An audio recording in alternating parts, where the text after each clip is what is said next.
अच्छाई चले ही नहीं। आप अच्छा चलते, ये दोनों सफलता जो है, ऐसे लोगों को तो मैं पूछता भी नहीं भाई। मैं तो स्टैंडर्ड बात करता हूँ, स्टैंडर्ड लोगों से मिलता हूँ और स्टैंडर्ड युवा से मिलता हूँ। सच्चे सच्चे बोलना, आप लोग मंदिर में बैठी हो, आप लोग भी कम तेज नहीं हो।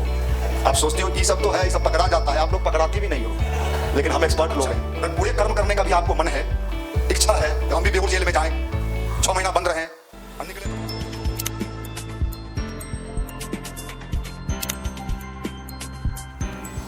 आज के जमाने में बहुत सारे लोग ऐसे मिलते हैं, आपके बीच भी होते होंगे, होते ही हैं 98% लोग, जो ये कहते हैं साहब बुराई के क्षेत्र में आगे बढ़ने में फ़ायदा ही फ़ायदा होता है, अच्छे लोग तो आज के ज़माने में पिछड़े नज़र आते हैं। ये कई लोग कहते हैं कि बुराई में चलने में लोग सफल होता है और अच्छाई में चलने में असफल होता है। देखिए, आप कभी अच्छाई चले ही नहीं, आप अच्छा चलते, ये दोनों सफलता जो है, बुरे लोग भी जो होते हैं वो रिस्क कवर करते हैं, वो डरते नहीं है किसी से, जो होगा देखा जाएगा, वही मारेगा, कोई दिक्कत नहीं। आप अच्छे लोग, किसी ने थोड़ी सी आलोचना कर दी, किसी ने थोड़ा सा शिकायत कर दिया, किसी ने आप पर कमेंट पास कर दिया, हल्का झटका लगा और आपने अपना रास्ता, और फिर आप कहते हो कि अच्छाई वाला लाभ नहीं मिलता है और बुराई के लोग सफल होते हैं। दोनों के लिए ताकत चाहिए। अगर बुरे कर्म करने का भी आपको मन है, इच्छा है, तो हम भी बेगूर जेल में जाएं, 6 महीना बंद रहें और निकलें तो हमारा भी नाम हो, रंगदार के रूप में, बदमाश के रूप में हम जाने जाएं। कई लोग ऐसे हैं जो जाने जाते हैं और बाद के दिनों में वो विधायक बनते हैं, एमएलए, बड़े बड़े पद पर जाते हैं। लेकिन साहब उसने रिस्क लिया, मार खाया, मतलब मार खाया, लोग क्या कहेंगे ये भी वो नहीं सोचा, बदनामी होगा कि क्या होगा ये भी वो नहीं सोचा। अच्छे लोग, ये तथाकथित, न ये अच्छे हैं न बुरे हैं, ये क्या है, क्या है, बीच वाले हैं। तो बीच वाले का तो दुर्दशा है, या तो उस पार जाओ या इस पार रहो। बदमाश बनना है बनो, मारे जाओगे मारे जाना, क्या दिक्कत है भैया। रेलवे का तैयारी कर रहे हैं, कैसे ढूकेंगे, तब बैठो।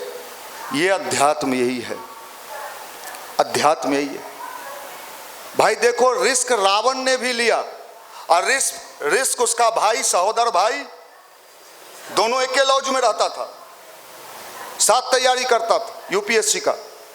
एक रावण और दूसरा उसका भाई यहां आने लगा युवा मंडल में, विभीषण। अब रावण जो है, जो हेलीकॉप्टर से चलता था उस जमाने में, अपने भाई को देख के हंसता था। ये गायत्री मंदिर जाता है, लेकिन जिस पर रावण हंसा वो बाद में क्या बन गया, लंका पति बन गया। और जो हंसा वो कहां गया। ये प्रकृति का नियम है। आपको अपने अंदर अगर सही में नौजवान है, तब जीन्स वाला नहीं, जीन्स से तो सब नौजवाने दिखता है, वो तो मार्केट में मिलता है, आपने पहन लिया, बेल्ट लगा लिया। और बेल्ट, अब तो जमाना वो बेल्ट है कि नहीं, बीच में एक फैशन चला था, बेल्ट इतना निकाल के चलता था और वो चलता था तो आगे ऐसे ऐसे कुत्ता के पोछी जैसा डोलते रहता था उसका। माफ करना, जवानी उसको नहीं कहते हैं, जवानी तो उसको कहते हैं जहां कोई खड़ा हो जाए तो लोग कहे कि कोई शेर आया है, आपको देख के तो लोग कहेगा गीदड़ आया है। ये दुनिया, ये है उपासना, ये है गायत्री मंत्र, ये है अध्यात्म, जो आदमी के अंदर वो शक्ति, वो ताकत, वो फोर्स पैदा करता है। ये भारत की शक्ति है, ये भारत की ताकत है। आप क्या कहते हो, आप कहते हो साहब मुर्गा खाने से प्रोटीन मिलता है, क्या सावन में छोड़े हैं, सावन में बेचारा मुर्गा बचा हुआ है, कुछ लोग तो वो भी, और प्रोटीन मिलता है। इधर से भी आवाज आता है कि हम लोग भी खाते हैं, भाई मैं आपकी सुनूं, अभी तो आपका औकादे कुछ नहीं है, बेऔकाद हो। रात में टीन के छप्पर में सोते होगे, पानी टप टप गिरता होगा। हम अगर बात करें तो किसकी करें? 2 पैसा गर्ल्स हॉस्टल में रहने वाली लड़कियों का करें, जो एक रूम में 6 गो सोती है, 6 गो बेड लगा रहता है, 3 3 3, अब बीच में 2 गो टेबल। हम उनकी सुने? क्यों सुने? हमको सुनना होगा तो हम किसका सुने? सुधा मूर्ति का सुनेंगे। सुधा मूर्ति नाम सुना है? कौन है? इंफोसिस कंपनी की मालकिनी। आप किस कंपनी की मालकिनी हो? नहीं, हम तो एगो मोबाइल रखते हैं और कभी कभी गंगा किनारे जाते हैं तो सेल्फी ले लेते हैं। भगवान भला करे। ऐसे लोगों को तो मैं पूछता भी नहीं भाई, मैं तो स्टैंडर्ड बात करता हूँ, स्टैंडर्ड लोगों से मिलता हूँ और स्टैंडर्ड युवा से मिलता हूँ। दीनहीन, दुर्दीन। अच्छा, कोई दुर्दीन युवा आपके पास आए, भैया 6 फीट के शरीर है, हट्टा कट्टा है। इसलिए भाई आज के ज़माने में आप विचार करो, हमें किसकी बात किस ओर देखना है? सुधा मूर्ति का मैंने नाम लिया। अगर किसी व्यक्ति का, किसी महिला का दामाद अगर दरोगा उतर जाए, भाई अखिलेश जी, तो महिला ऐंठ के चलती है। क्या कहेगी? हमार दामाद दरोगा है। ठीक, ऐंठना चाहिए। आईएएस हो जाए तब तो शायद धरती पर रहना भी मुश्किल हो जाए। लेकिन हमको एक बात बताओ आप लोग, संस्कार और कुसंस्कार की बात अभी हो रही थी भाई। सुधा मूर्ति का दामाद ब्रिटेन का प्राइम मिनिस्टर है। ब्रिटेन का प्राइम मिनिस्टर कौन? सुधा मूर्ति। शाकाहारी जीवन। वो बता रही थी सुधा मूर्ति कि मैं लंदन भी जाती हूं तो ऐसा रेस्टोरेंट खोजती हूं जिसमें नॉन वेज बनता ही नहीं है। हम उसको देखें कि तोहर मामू के सीमेंट के एजेंसी देखें? हैं ना भैया, हमार मामू ना सीमेंट के एजेंसी ले ले हथी। अच्छा भाई, हमको देखना होगा तो हम नीचे क्यों देखें? हाई लेवल के लोगों को देखेंगे। और साइंस के क्षेत्र में किसी को देखना होगा बनने या बिगड़ने के लिए तो हम कलाम को देखेंगे। हैं? देखने के लिए इतने सारे चीज हैं। अगर ताकत और शक्ति और डिप्लोमेसी के क्षेत्र में किसी को देखना होगा तो गांव के मुखिया चाचा को देखेंगे कि नरेंद्र मोदी को देखेंगे?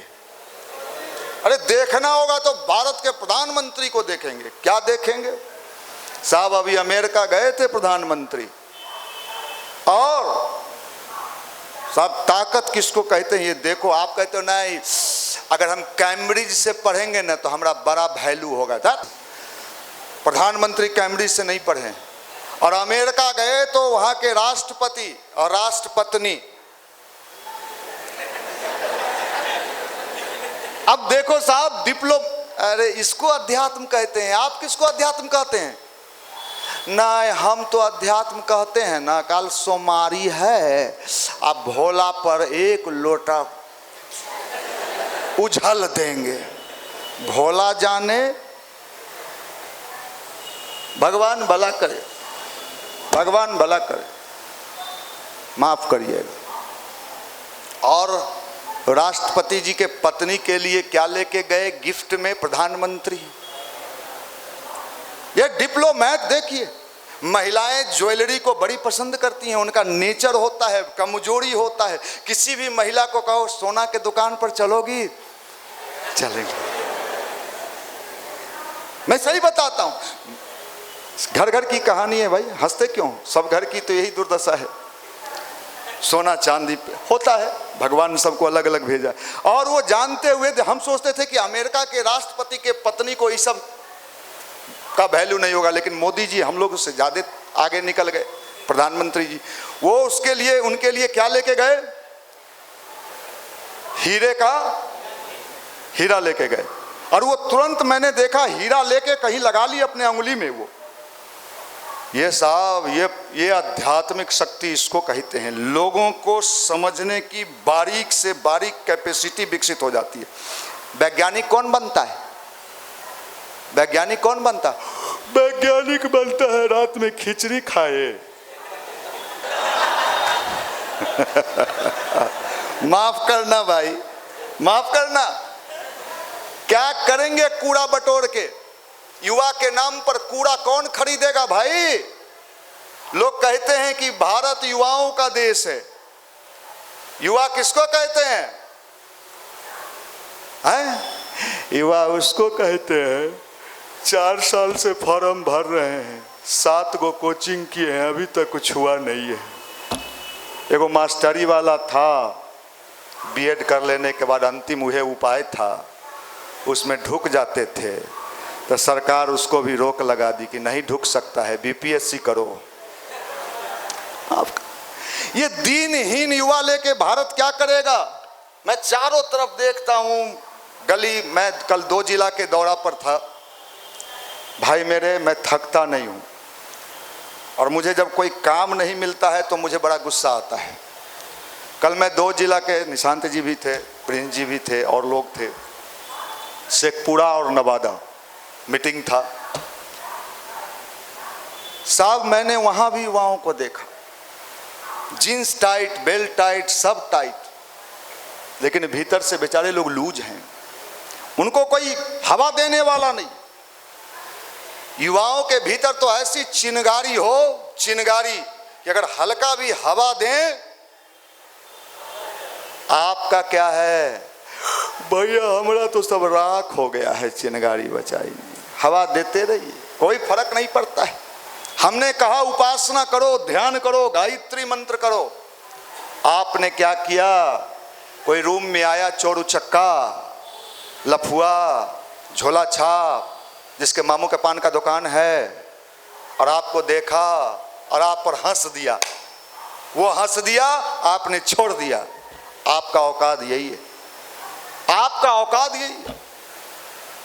माफ करना, सुनने में तो बड़ा अच्छा लगा था, खूब लड़ी मर्दानी वो तो, हाँ, लेकिन हम नहीं बनेंगे बाबू। हमारा शादी कैसे होगा? हमारा पंडित जी कहे कि वो सब मत बनना, 4 गो सोमवारी करना, शिव जी मिल जाएंगे। अगर सही में शिव जी मिल जाए तो भी आप परेशान हो जाओगे कि तो कुछ सोचबे नहीं करता है, दिन भर आंख बंद किए रहता है। सच्चे सच्चे बोलना। आप लोग मंदिर में बैठी हो, आप लोग भी कम तेज नहीं हो। आप सोचती हो ये सब तो है, ये सब पकड़ा जाता है, आप लोग पकड़ाती भी नहीं हो, लेकिन हम एक्सपर्ट लोग हैं। एक बात सच सच बोलना, मंदिर में बैठी हो, झूठ नहीं बोलते, मंदिर में पाप लगता। कितने लोग शिव जी की उपासना करती हो? और हाथ उठाओ, हम भी करते हैं। हाँ उठाइए उठाइए। अब कुछ लोग सोचे उठाएं कि नहीं उठाएं। अच्छा ये बताओ, सही में अगर शिव जी की उपासना करते करते शिव जी कहें क्या मेरे जैसा वर चाहिए? नहीं नहीं, बसहा पर चलने वाला नहीं। मतलब हमें शिव चाहिए ही नहीं। हम तो शिव को ठग रहे हैं, हम तो शिव को बेवकूफ बना रहे हैं। हमें शिव नहीं चाहिए, हमें तो चाहिए पीछे से उठा हुआ मोटरसाइकिल वाला जो झुक के ऐसे पकड़े रहे और वो भी बाइक चलाए, लहरिया है। और कौन कौन रोड बन गया है भाई? Marine drive. माफ करना, ये लुच्चे लोगों को लेके क्या करोगी? ये कूड़ा है। ये लोग नहीं, ये तो गायत्री जपता है, ये लोग अच्छा लोग है। इसलिए गायत्री इसलिए जपवाते हैं आप लोगों को, ध्यान इसलिए करवाते हैं कि गायत्री जपने से, ध्यान करने से आदमी के जीवन में बुलंदी आता है, ताकत आता है, शक्ति आता है, ऊर्जा आता है। घोड़ा दो तरह का होता है, एक माल ढोने वाला घोड़ा, एक रेस वाला घोड़ा। माल ढोने वाला घोड़ा देखे हैं, गांव में पहले बर्तन बेचने आता था घोड़ा पर लाद के, चलता है आराम से, कोचिंग गया, कोचिंग से आया, अभी सूत लेते हैं, साँझ में देखेंगे। ये माल ढोने वाला घोड़ा है। और रेस वाला घोड़ा जो होता है उसको हल्का एयर लगाइए, सेना में वो घोड़ा जाता है, अरबियन नस्ल का घोड़ा। सो आपको कौन घोड़ा बनना है? रेस वाला, फ्री में। ये गायत्री मंत्र है। हम उस गायत्री को जपने की बात करते हैं जो आदमी के अंदर वो शक्ति, वो ताकत, वो ऊर्जा, समझदारी, हमें कोई बेवकूफ नहीं बना सके, हमें कोई ठग नहीं सके। अगर सही में आप रानी लक्ष्मीबाई के देश में पैदा हुई हो, सही में, तो आपको विचार करना चाहिए, मजबूत बनना चाहिए, संस्कारी बनना चाहिए। और जहां खड़े हो जाएं वो देख के कोई कहे कि कोई शेरनी है, हिम्मत है, ये गीदड़ है, एक बार रुक दोगी तो भाग जाएगा, नहीं रे, आंख दिखा के भगा। आप सोचो, ये उपासना, ये गायत्री मंत्र, ये शिव की उपासना, हमें ऐसी उपासना करनी है, हमें ऐसा चीज करना है कि जिंदगी में नौकरी मिल जाए तो बढ़िया, अगर ना मिले तो हम नौकरी खड़ा कर लेंगे, हम नौकरी देने वाला बना लेंगे। कर खुद को बुलंद इतना कि खुदा तुझी से पूछे, बोल तेरी रजा क्या है, तू क्या चाहता है। युवा शक्ति, युवा के साथ क्या जुड़ा है? शक्ति। शक्ति हटा दीजिए,